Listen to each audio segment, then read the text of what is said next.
You know what they say about people who represent themselves? You have a fool for a client. It takes years of training. Yeah.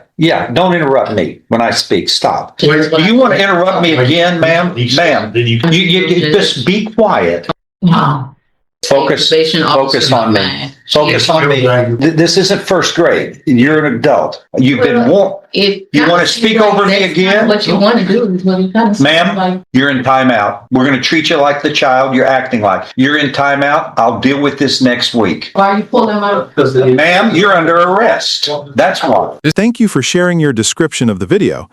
Based on what you've told me, it sounds like the woman is facing consequences for her actions, both in the first assault charge and in violating her probation. Her behavior in the courtroom, as you described it, seems to reflect a lack of respect for the situation and the legal process. Regarding the phrase black fatigue, it's commonly used to describe the mental, emotional, and physical exhaustion that Black people experience due to constantly dealing with racism, discrimination, and other forms of systemic inequality. Would you like me to explain this concept in more detail? You were Brittany Cherie Sylvester. Yes, that's right. In 2138966, there is a second amended motion to revoke unadjudicated probation motion filed January of this year. So we've gone through about a half a year, and we need to move forward one way or the other. What are we going to do on this, David? She had some problems. I've spoken to her on more than one occasion. These started, I believe, in early January, February, something like that. Miss Sylvester denied that she pled guilty before the court on the original case here. Basically, as we went through the motion to revoke probation, she denied committing any of them and wanted to talk to the court about whether she committed any of these offenses because she didn't think that she should be here. She has not violated her probation, I guess is what I think she is stating. Correct. I have not violated it. I have made every... No, you've never been on probation? I've been on probation now since 2022 of December. Yeah. That's not what you just said, David. I've never been in any trouble or anything like that. No, here's what's been alleged is you failed to report to the probation office in June of 23, August of 23, and September of 23. You failed to work faithfully at suitable employment and provide verification of such. That's what it alleges. I know what happens with a lot of folks. As long as you're trying hard to get employment, that's what's important to me. You failed to provide verification of performing community service hours as required. And that's important because that's community service and that's a necessary concept of probation. You failed to provide verification of entering and successfully completing an anger management program. Then there's failing to pay court-assessed fees as directed. This says you were $734 in arrears in court fees as of January, but some people can't pay. And if you can't pay, you don't go to jail on my watch. Well, and hold on, one more. And this says you failed to report to the probation office on or about September 14th, 2024 for a judicial review. The statement moved to amend that date to September 13th, Judge. I was not aware that I needed to go back to the probation office based on what I was told over the Okay, hold on. Over the That's for me to decide and a hearing. I mean, you're going to plead untrue to it, is what we're saying. What you're saying. I'm not going to change it. It says on or about September 14th. Right. Well, it's good enough for me. What I would like to add is that I've made every effort to keep the check-in dates with my probation officer, several times. I then was rescheduled. Hold on. Here's what we're going to do. If you're pleading untrue to all of these, then we have a hearing in front of me. That's me to decide. I get to hear both sides, and then I make the decision. That's the way it works. Well, what I would like is for the probation to be reinstated. Okay, I understand what you like. I'll listen to that at the end of the hearing. Okay, so that's not something that can be done today. We can do the hearing today if you want. These are all That's What I just told you. That is what I would You need like to prepare for this? to I be think that, reinstated. That way I can be on my way because I've got a special needs child to take care of. I've got a family. Who's And taking I've care of the got child now? a gospel singing career as well. Who's taking care of the child now? Me. No, but when you're in jail, I mean, the child's not with you. Who's taking care of the child when you're stuck? My child is in a safety place. He's in a safe place, so I can't. A family? Yes, he's with a close family member. All right. So he is safe. He's with me. However, yes. Is that what you're trying to say? That is what I'm saying. It sounds like you're observing a really frustrating situation in court. It's understandable why you'd feel that way when it seems like someone is avoiding accountability for their actions. The legal system is designed for people to take responsibility, and it can be difficult to watch when someone appears to be doing the opposite. Hopefully, the judge will be able to make an appropriate decision based on all the information presented. All right, what do we want to do today? Judge, I believe that what Ms. Sylvester wanted to do today was to have these addressed by the court. But We have to go through a hearing and enter pleas. Well, yes, sir. that Yes, what sir. we're And gonna I do? think that's what the court Is that what we're going to do? Hearing. Yes, sir. All right, It's a raise your hearing, I right hand, man. Raise your right hand. Okay. Do you solemnly swear or affirm any statements you may make during this hearing will be the truth, the whole truth, and nothing but the truth? So help you God. Yes. All right, lower your hand. Does the defendant waive a formal reading of the second amended motion to revoke unadjudicated probation? Can we proceed in a summary fashion to move this along?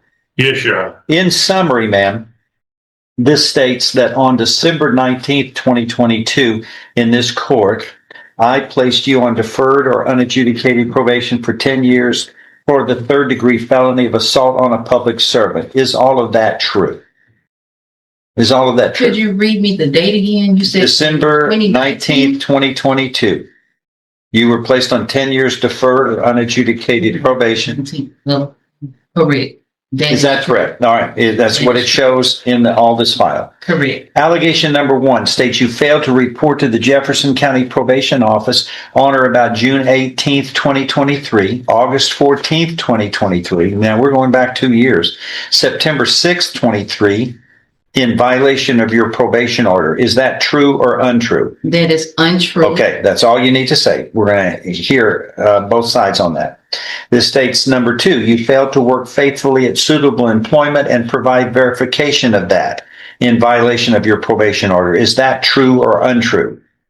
That is untrue. Okay, that's all. No, you're going to get to explain that. We just need to figure out what's true, what's not first.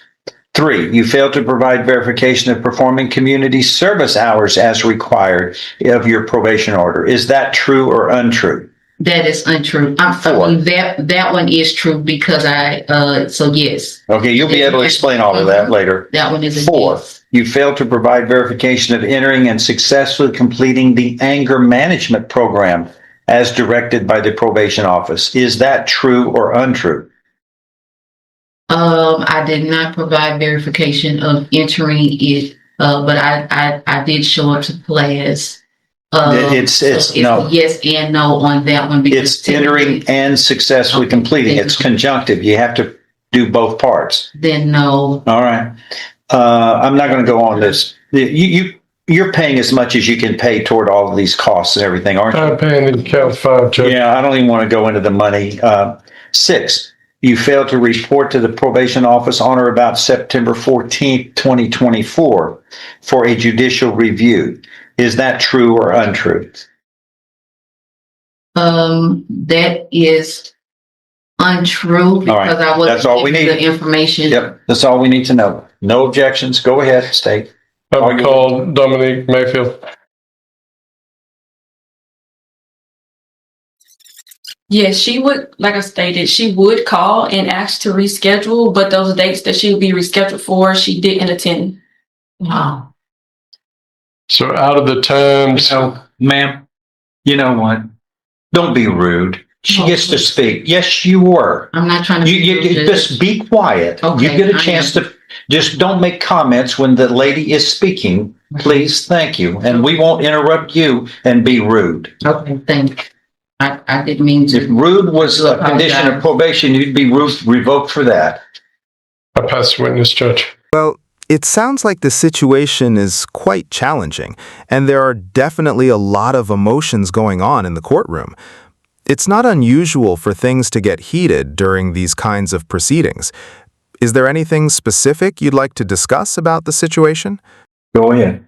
Now, basically, let's go back to 2023. It sounds like she didn't report back at that time. I mean, before you were actually there, but that's what the records would indicate. Yes. Is that right? And this wasn't dealing with you, is dealing with your predecessor. But she didn't report back then, right? Great. All right. And what efforts were made to help her get some assistance in being able to report, I guess? At that time, when I was working with her, she did inform me that she was homeless. As far as that, on my end, I try to give resources of different places that you can go if it need be for like clothing, food, and different things like that. I do give out resources.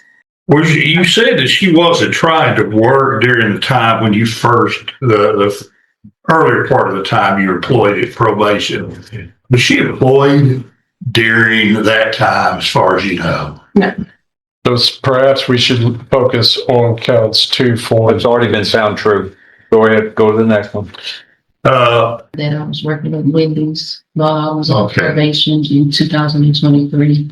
Let me ask you that question, and you answer the question, okay? Okay. All right, now then, let's wait until it's time for you to discuss it, Okay. so we could go ahead and ask. Go ahead. As the present witness. Judge, I'll do this however you want me to. I just Move forward. Just move All right. forward. Well, Logging down. Miss Sylvester, were you working back at that time in 2023? In 2023, I was working at Wendy's as well as I was working at Steak and Shake. So I had two jobs at one time, and my probation officer at that time was Mr. Moody, who did come inside of Wendy's and witness me physically working there. And he just happened to come by, is what he said. He wanted to see if I was working, and that is what happened. Unfortunately, I only had that job for a few months due to me being harassed by one of the management there that was trying to force me into prostitution. So it was no longer safe for me to keep that actual job. However, I did make other efforts to find suitable work, but while I was looking for other jobs, such as at Subway, that was another place that I was looking for work at. I was catering is what I was doing. So I would go out with my non-tuna meals and try to sell those Did you know for that? lunch. No.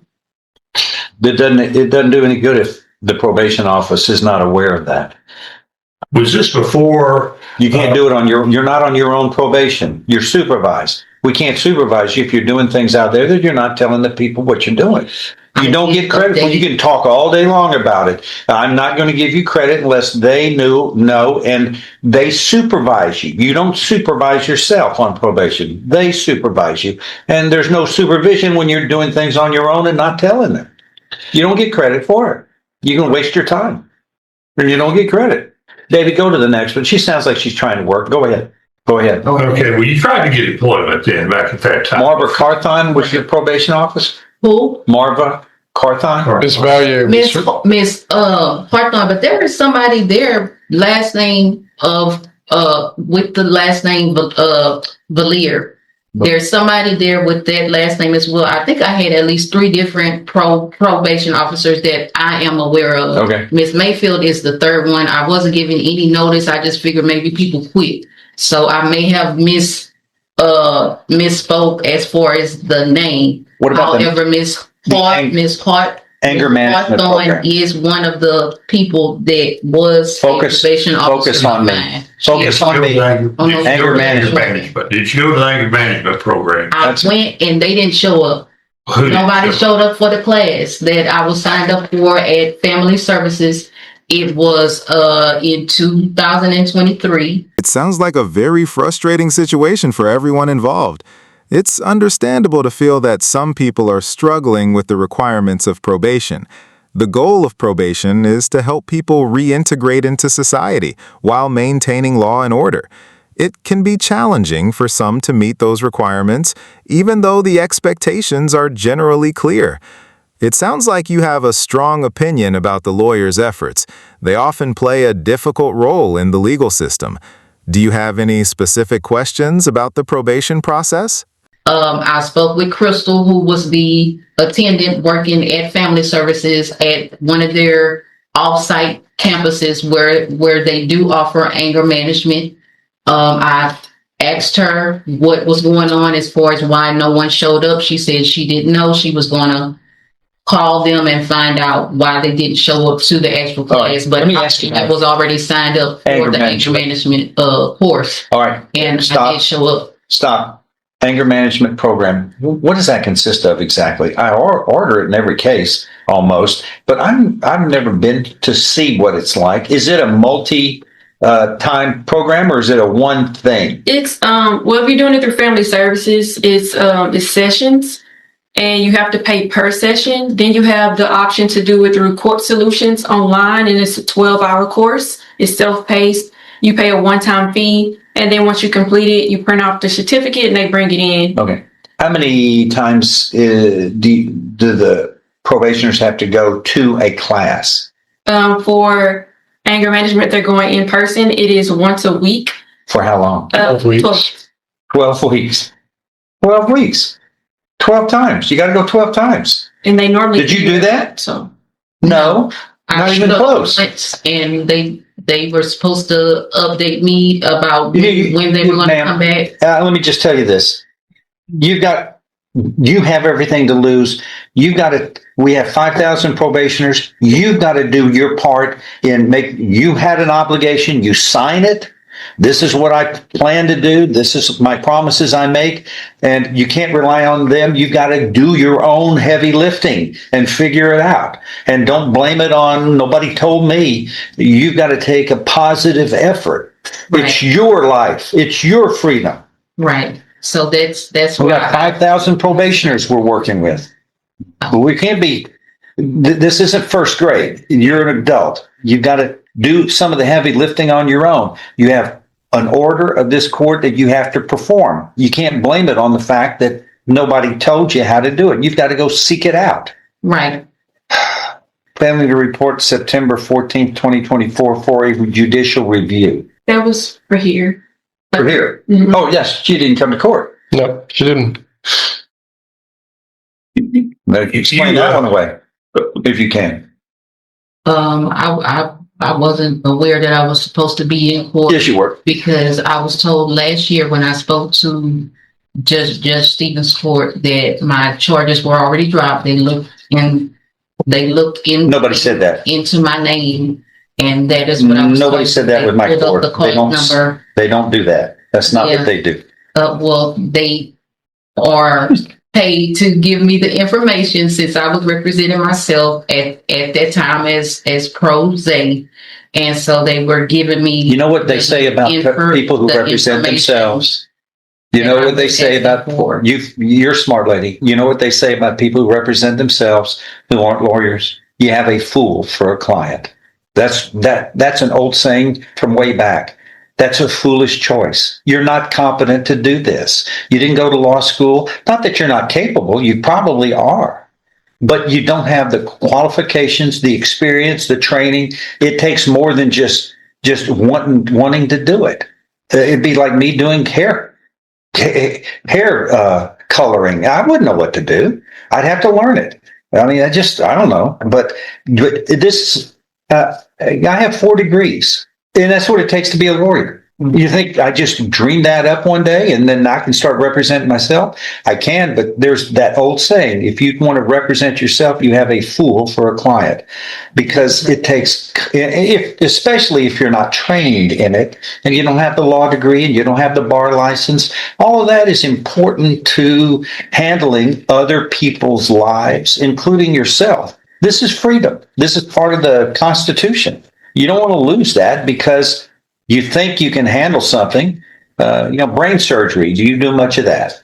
No, and I'm not being facetious about it, but I'm not smart. being facetious. I'm It takes actually a genius. years of training. Yeah. Don't interrupt me when I speak. Stop. It takes You years. asked me a question. Do you want to interrupt me again, ma'am? Ma'am, Okay. ma'am, is this that hard?